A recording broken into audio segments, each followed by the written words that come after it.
más de 200 bomberos, donde vienen a apoyarnos el Consorcio de Alicante, el Consorcio de Valencia y voluntarios de bomberos del resto de España.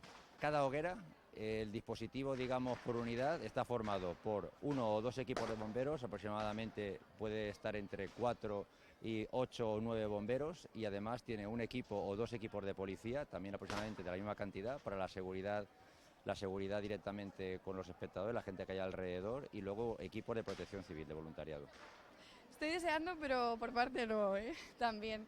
Pero sí, es un momento muy bonito y la verdad es que tiene que ser muy especial. Como todavía no lo he vivido, no puedo deciros, pero estoy segura de que va a ser un momento muy bonito y que recordaré toda la vida.